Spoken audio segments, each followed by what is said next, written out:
Za asubuhi. Safi, shikamoo. Mama, kwema? Kwema kabisa. Za hapa? Hapa kwema. Bwana yeye asubuhi unaenda wapi? Tunaingia kazini mama. Vipi mwanzo yuko kwa ndani? Nashindwa mawasiliano, nashindwa hata kukaribisha ndani kwa sababu ana kama siku 2 nyumbani hayupo. Siku ya pili? Kwa hiyo unafahamu alipokwenda? Yaani mimi nikajua yuko nyumbani mama. Kwa hiyo mtu ana siku 2 nyumbani hayupo. Na wala kutoa taarifa aina yoyote na hujui wapi kaenda. Akipata matatizo aina yoyote unajuaje? Kiukweli mama ashazoea kuondoka bila kutokuniaga. Na siku zote akiwa anasingizia kuwa anaenda nyumbani kwao. Kwa hiyo huwezi kunipigia hata simu kwamba kuniuliza mke wako kabisa. Huwezi kuuliza ba mama mke wangu yupo? Mama, kiukweli mwanao anadharau sana. Aniheshimu hata kidogo. Sijui nimkosea nini. Sitaki kusikia kitu chochote kwa masikio yangu. Nataka kusikia mwanangu yuko hapa. Huo ni uzembe wako. Sifahamu chochote katika unayoongea. Lakini mama, mtu amekwambia anaenda nyumbani kwao, unaweza kumzuia?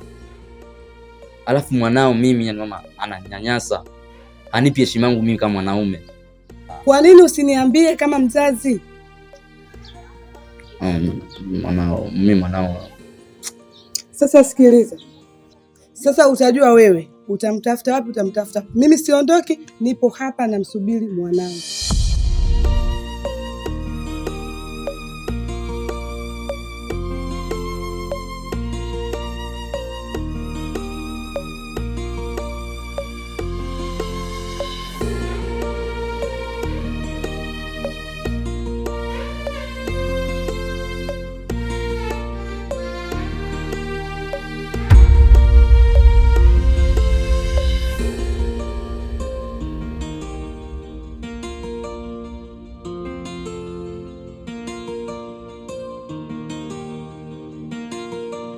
Yangu anusione hivi bwana. Nimetoka nyumbani hali ngumu sana. Simeja kwa chama cha shilingi 100. Vipi kwani harakati zako wewe? Mishemishe kama jana hivi nimeforce mwanangu. Lakini katika kuforce kwenyewe nimepata shilingi 1000 tu. Ikiwa zangu zenza dai waka hizi sasa hivi. Umeona mambo yamekuwa tight mwanzo wa mwaka huu, sio mchezo ndugu yangu. Sasa basi. Mimi hapa ndo nataka nitoke hapa nielekee katika mishemishe zangu. Ndio. Lakini basi unajua mimi kidogo maarufu. Sasa cha kufanya, mimi nitaenda pale nitaseti mipango, afu kisha mimi nitakupigia simu uje. Yaani mimi nasema hivyo ni uhakika. Hamna noma bwana. Tena pia unajua nini? Nimekumbuka kitu bwana. Haya. Sio mshikaji wako. Jabali jamaa yako ule. Ndio, sio jamaa saluni? Yule sikaoa. Leve mchumba. Safi tu sijue. Mshamba anasemaje? Wapi naye? Anizingua tu. Au sio? Kawaida yake kuzingozinga mtu mwenyewe. Kwanza unazingua. Kila tukutana ndo maeneo haya kutani ya kitu cholo. Mimi nataka tu nipeleke yani sehemu fulani hivi yani nijisikie kweli nimekaa. Yani sehemu kweli nikitoka kweli nipo na baba la baba. Afu nakwambia achana naye mshamba, ishi na watoto kama si hapo watoto mjini au sio? Yani mimi ndo aishi. Peleke Machaka ambao hujao kufika. Unaleta mambo gani hayo? Location zipo mbona? Yani kwanza mimi napenda watu kama hiyo. So yule mshamba au sio? Kwanza yani anilizishi kwa chochote yani. Sio za nye ndogo.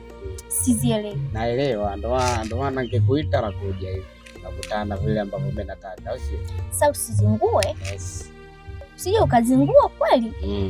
Yani utafuta sehemu ambayo tukikaa kweli tuna enjoy. Sawa? Usijali Aisha. Usijali Aisha. Kuhusu hilo tu. Usijali. Enda kuzingatia kama leo. Puzi. Ngemo ni maidio tu nakubaliana kwa mkono mdogo. Kumbe ile ndo akashawa kumbe. Tayari. Lakini sasa mshikaji anazingua na feli kweli kweli. Ana feli vipi tena? Mwanamke ampanda kichwani. Yaani yule pale mwanamke wake ambaye kuna yeye sasa hivi anampanda kichwani. Huyo mke. Yaani hata hana misingi ya kiume kabisa mshikaji, afu ajikuta mikazo ile ile yani. Hana misingi ya kiume hamna. Umeona? Hana mikazo ya kiume. Alafu ndoa hizi hapa za kamikazo. Maisha yenyewe magumu sasa hivi mwanangu. Anaishi gani? Anaishi boya boya tu hapo ndo kichwa na mwanamke. Anafeli kweli mwanao. Sasa kama hapo ni nje, anaosha vyombo, anafua, Je, ndani haki yake ya ndoa atakuwa anapata kweli? Mazingira yataka mikazo mzee. Sema nini unajua? Hiyo hata ina noma mwanangu.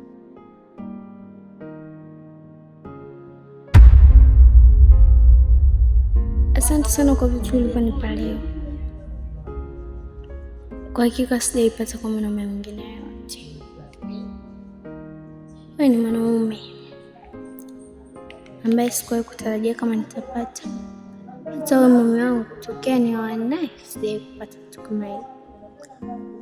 Nashukuru sana. Wewe ni fundi. Umeniweza sana tena sana, umeniweza. Warere!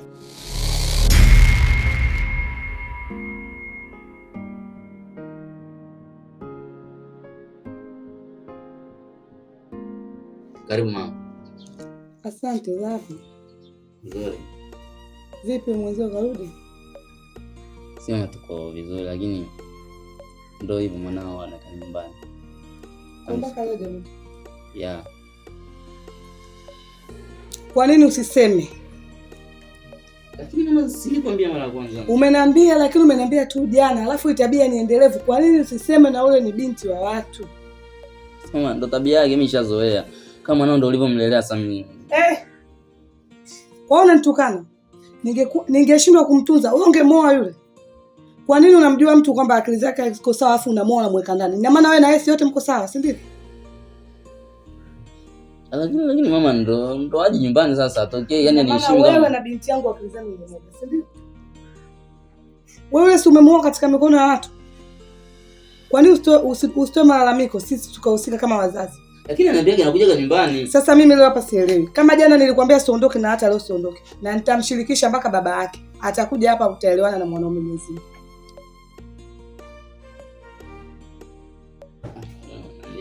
Tabia yake ndio ile. Sasa unavyonilalamika tena mimi mwanangu, na kila siku mimi ananiaga anakuja nyumbani. Basi.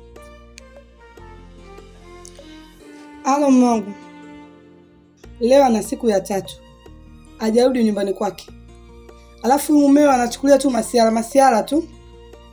Hajatoa taarifa yoyote. Jana nimekuja nimeambiwa na siku 2 hajarudi. Leo ya 3. Nimechoka na tabia za binti yako. Naomba tumtafute au amtafute ukae chini ongee naye. Ni aibu hii. Anatia aibu. Sawa mwanangu. Sawa. Sasa maneno naongea nadhani umeyasikia. Sasa mimi naenda. Mwanaume mwenzao atakuja hapa mtaelewana. Nimeshachoka na kesi zenu za kipumbavu.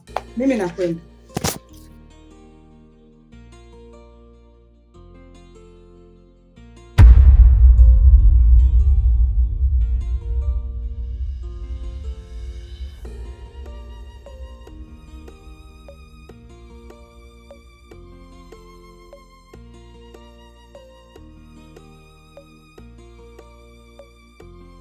Karibu sana kijana wangu. Shukrani baba. Ndio.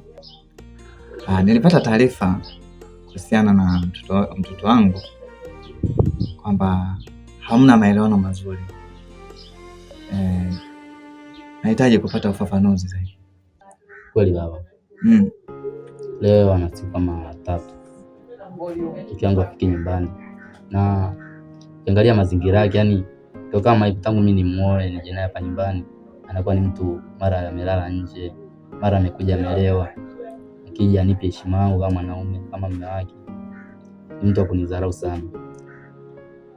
Na mara nyingi akiwa na sometimes ananiaga naenda nyumbani. Ndio maana mimi nilikuwa sijalichukulia pia kwa ukubwa sana kivile. Na kwanza niseme nikupe pole kwa sababu unakutana na changamoto afu unaikabili mwenyewe bila kumuona mzazi, kwamba huoni kama mimi ndo mzazi wenu, kwamba wako sawa. Hasa wewe unakaa nalo, unakufa nalo, huoni itakuwa tatizo hili? Mwanangu, sije tabia hii amelisi kwa nani?